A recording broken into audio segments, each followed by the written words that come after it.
Today is Wednesday, April 2nd, 2025. This is Quick Start from CBN News. I'm Dan Andros. A conservative women's group gets canceled. We'll have that top story and more on today's podcast, where we bring you news from a Christian perspective. Don't forget to subscribe, leave a rating, all those good things.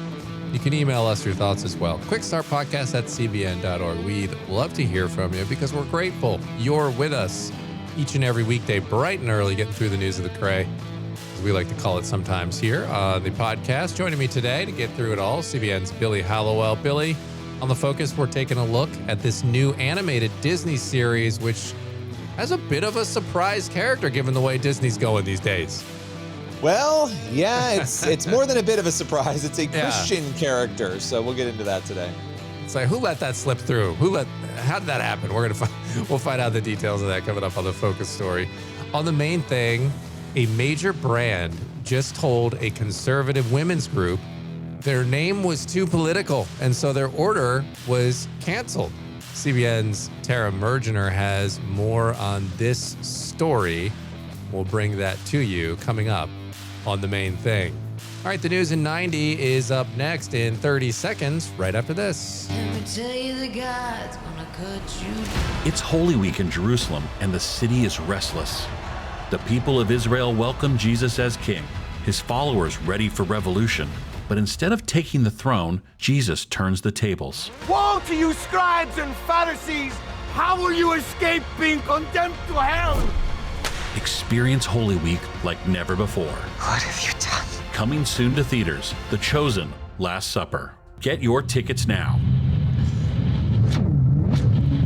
Dave is cancer-free. That was the happy update from actress Candace Bure after her Full House star, Dave Coulier, beat stage 3 non-Hodgkin lymphoma. He was diagnosed last October after what seemed just like a head cold turned out to be a rare and aggressive B-cell lymphoma.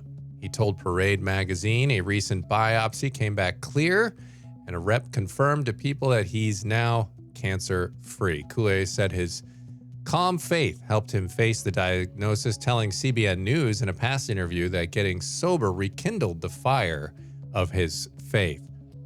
Operation Blessing is on the ground helping victims in Burma, where a powerful 7.7 magnitude earthquake hit. It also hit neighboring Thailand.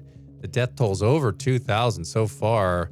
Minutes after the initial quake, a massive 6.4 aftershock followed. The epicenter was near Mandalay, Burma's second largest city. The full extent of the devastation is unknown and expected to rise. Operation Blessing's team is on the ground now delivering food, water, and critical supplies. So if we could just be praying for all of those affected and for our team as they bring help and hope in Jesus' name. Those are just some of today's top headlines. You can check out more stories over at cbnnews.com. And I wanted to clear something up. I mean, obviously, we mentioned on the podcast yesterday, Operation Blessing on the ground there.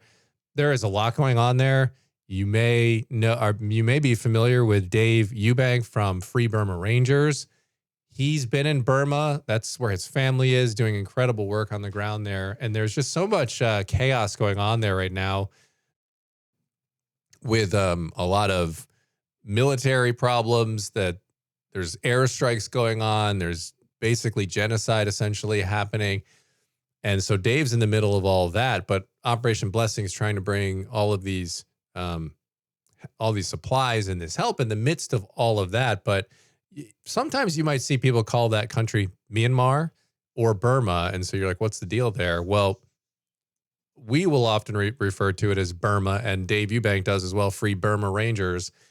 It's the historic name of the country, and many use it to reject sort of the legitimacy of this military junta that's changed it to Myanmar back in 1989 without anyone's consent. They just sort of did it. And so for a lot of the Burmese citizens and those who kind of stand with them, using Burma as sort of a small but important way to kind of stand up and show essentially solidarity with them. So an interesting dynamic. I mean, you should definitely look that up at some point. I've seen Dave Eubank talk about, I'm not an expert on it myself. I've seen Dave Eubank talk about this in the past. And so if you look up stuff that he's written on it or videos that he's been on, you'll get a better understanding of that there. But regardless, So all that's going on. That's still going on, but obviously a lot of need, as you've seen the videos of buildings collapsing and things of that nature. So still a crazy situation, but Operation Blessing's always doing great work in the midst of that stuff.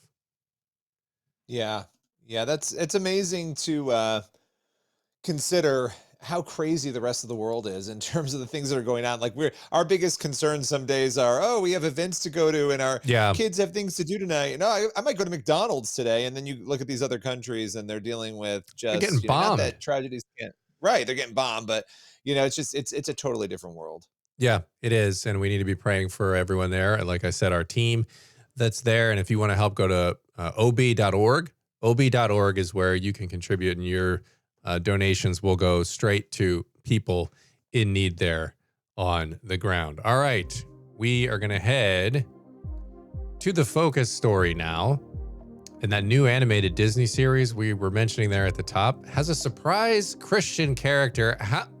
Billy, how did this character sneak in here? No, I'm just kidding. What is this Disney show, and what is the Christian character up to in this show? Yeah, it's an ultimate Trojan horse. So what you have here is that you have the show Win or Lose, and it was apparently originally, and this is what's so interesting about this, it was originally slated to include a transgender character. So here we have a Christian character now, but the plot line was apparently scrapped. And this is something that we reported on, that this was a report later last year. But now a spokesperson for Disney said that the surprising about face was an appeal to rights. And that was actually something Disney said a while back even. The representative said, when it comes to animated content for a younger audience, we recognize that many parents would prefer to discuss certain subjects with their children on their own terms and timeline. And I'll just note that it's funny when people have these realizations after they've been smacked again and again and again at the box office, right? Because this is following Disney having multiple issues over the course of a number of years now with content and secret recordings of meetings and, but look, at the end of the day, whatever has forced the hand of this representative to say this, it is interesting. So it is a bit of an unexpected twist. According to the Christian Post, they were the first to report that this first episode of The Coach's Kid actually portrays a character named Lori, and this is the Christian character. So the transgender character reportedly is out, and the Christian character Lori is in. All right. So what is the history with this specific show? Yeah, so we talked a little bit about the transgender character. Now, the full history is not fully known, but here's what we do know. You went from having this character who was going to be controversial to having Lori, who I just mentioned. Now, Lori apparently bows her head in prayer ahead of the game. She prays, "Dear Heavenly Father, please give me strength. I just want to catch a ball or get a hit. I promise to be good, and I won't do that thing again." And then she apparently prays at another point in the episode, "Please help me be good. I'm going to train so hard." And a little bit more on the history front. Apparently, it's the first time since 1996 that Disney has portrayed a character engaging in explicitly Christian prayer. The last time that happened was in The Hunchback of Notre Dame during the film song "God Help the Outcast." So you got to go back decades to find prayer. I guess all it takes is don't show up to the box office, and next thing you know, there'll be Christians praying in cartoons. Yeah, lose a couple $1 billion and you bring out the Christians, right? Hey, Christians, we want you back. Come on back to the screens. We'll do anything.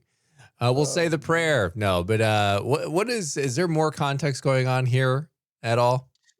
It's interesting. There is. And I think the other context we talked about on the show the other day is the fact that you have at the same time this Snow White disaster. Now, I think it's hard to judge the Snow White situation because this has been going on for a long time. I think the Snow White movie was obviously made before a lot of this about face, right? So it's coming out now, but they kept delaying it and pushing it. And so I think people are saying, what's Disney doing? But it's like, well, Disney might have had a stinker on its hands and did their best with it, right? Like they had to put the movie out, so they did. So I think the Snow White controversy is very interesting. And, Trey has a story talking about all of this. You can read about it over at CBN News and Faithwire.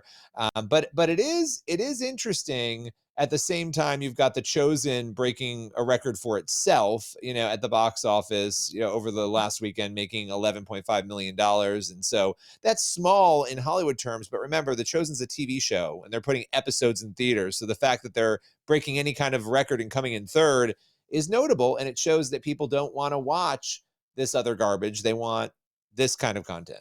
Yeah, and I think even when you talk about the specific content that they want, I think what they don't want is even more sort of critical, right? People are just, when you go to the movies, when you watch a show, you're looking more for an escape. You want to be entertained, right? Like, you don't want to necessarily have to sit here and be lectured to on one thing or another. And I don't think anyone has an issue with kind of subtle things that somebody might, like you were talking about, like praying before the game in this character in this one, right? Like, even on some other issue that I might not agree with, if that's part of their character and it's a small part of the line of the storyline, then fine. I mean, put it in there. That's just part of that story. But I think what people don't want to be is lectured, and they don't want to be hit over the head with woke politics. And that's what they feel like is happening a lot right now. And so people are on high alert. Like, I don't even think, talking from some people, I've not gone and will not be going to see this Disney movie, the Snow White one.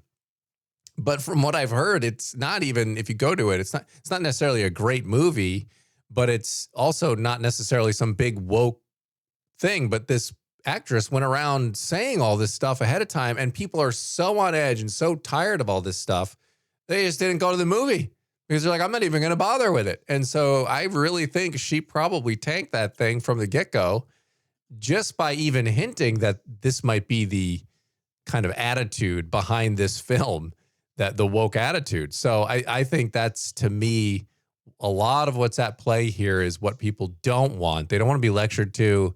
They don't want to be talked down to. They don't want to have their views mocked or slapped or this and that. So they just want to be entertained, and they want to have a good story. And I think Disney has to get back to that, Billy, because at some point, someone has to say, listen, you're going to burn this whole house down to the ground. Disney, one of the most massive corporations on earth and one of the biggest success stories in American media history. And you're in the process of burning this thing down. I think they just assume it's going to be there. And it's like, no, it's not. Not if you keep losing hundreds of millions of dollars every film.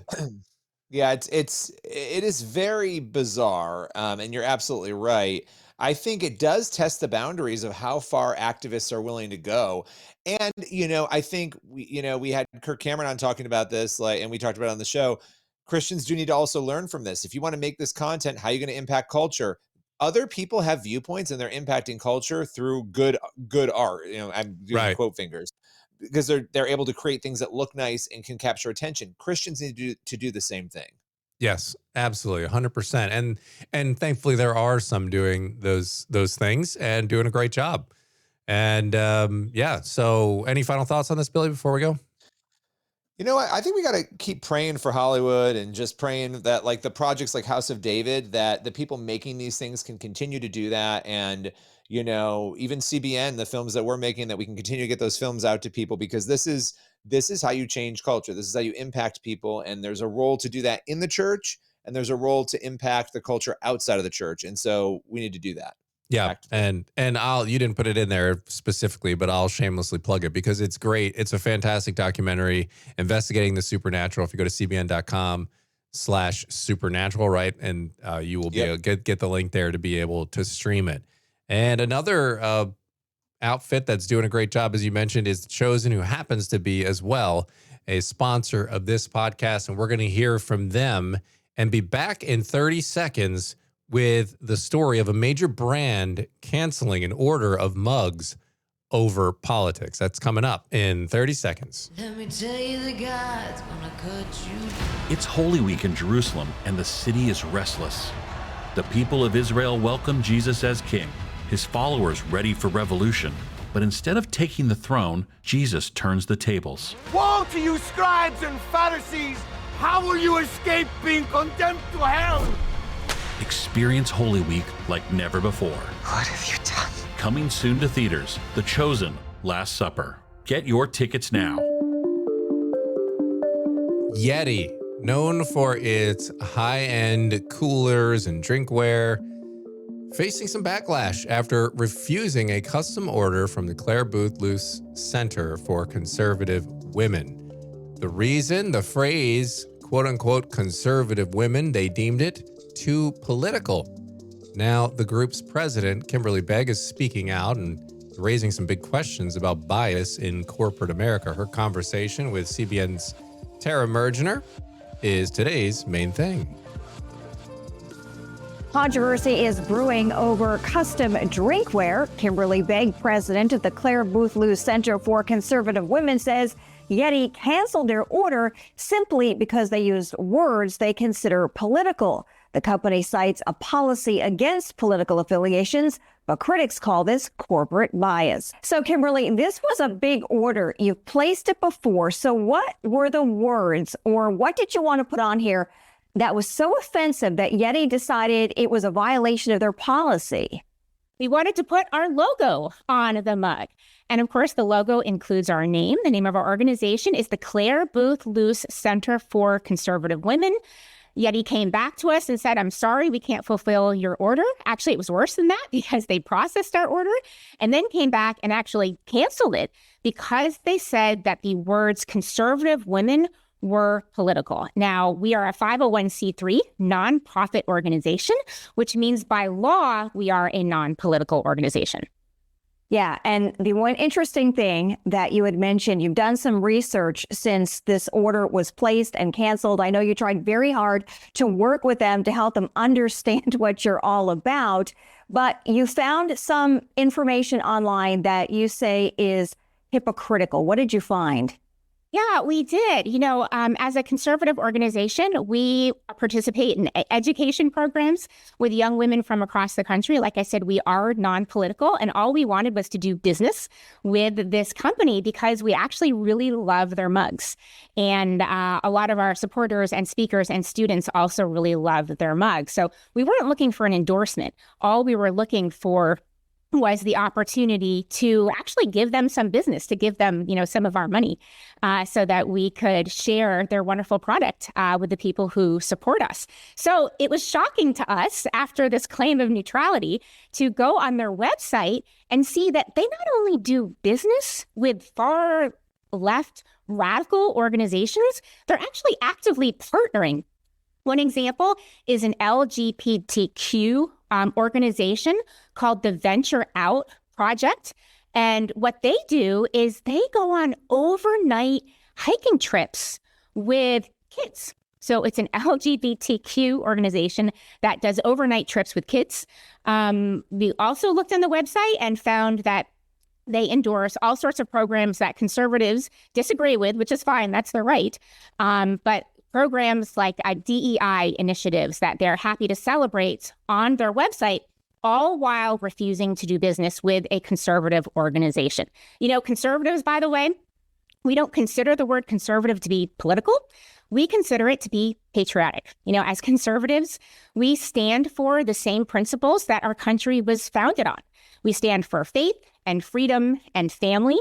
And we just consider this to be an all-American kind of thing. And to be honest, I think a lot of conservatives are just really tired of being marginalized for being patriotic and all-American.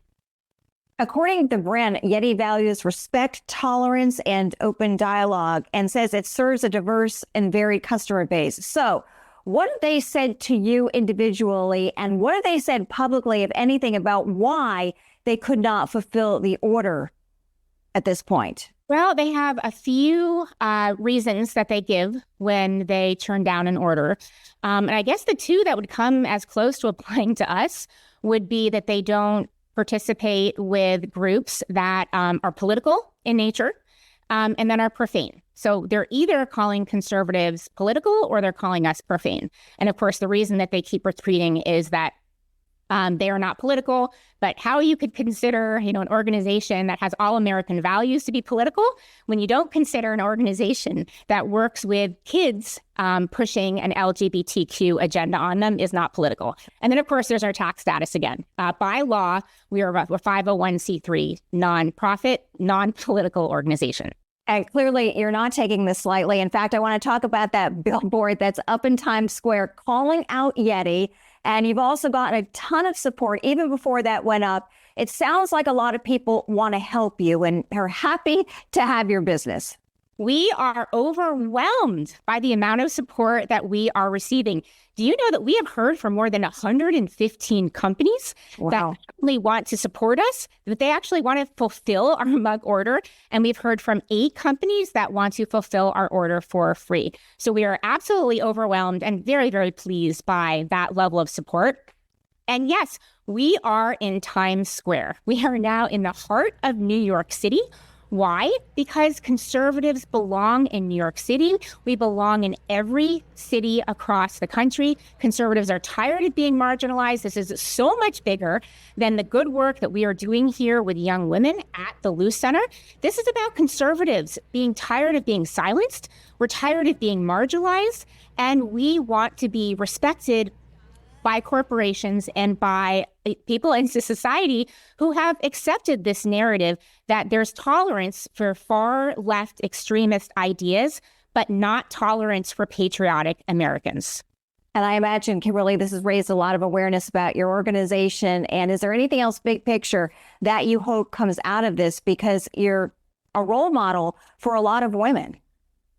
We did a poll last year that found that 18 to 24-year-old women will often, I think 40% of them identify with the liberal label. But as it turns out, they actually hold very naturally conservative instincts, especially related to marriage and motherhood, family, fairness, crime. Young women value their safety. So our message is, all you young women out there who have these naturally conservative instincts and are looking for support and camaraderie and greater education and mentoring, please come see us at the Luce Center, and we would be thrilled to involve you in our programs. All right. Big things possibly ahead for you, Kimberly. Thank you for joining us, and best of luck. Thank you so much. As for YETI, the company has said initially accepting this order and fulfilling the previous one was a mistake, and that its company policy was not followed. All right. Appreciate Tara bringing that story to the podcast today. Amazing stuff. And the fact that they got all those responses from those companies is just fantastic as well. All right. That's going to leave us with time on the pod today for one last thing. Yeah, we are looking at 1 John 4:8. Whoever does not love does not know God, because God is love. Just, convicting reminder. It's easy to not love. It's easy to love too, but it's easy to be frustrated, right? Yeah, no, it really is. And there are so many, I was thinking about this the other day, just going through and looking at how Jesus responds to things at times. And there's so much complexity there in the character of God, because at times you feel like we need to go to war and we need to, defeat all these things. But then you see love our enemy, and, and God obviously encapsulates all of those things perfectly. And we're going to do it imperfectly, but you can't go wrong when your focus is love and your heart is love. And when it's in line with the character of God, that's a good place to go. You're not necessarily going to always go wrong there, but a good convicting scripture to think about heading into the rest of our day. As always, get on over to cbnnews.com and faithwire.com for more news from a Christian perspective. Lord willing, that creek don't rise up on us. We'll be back tomorrow with more. See you then.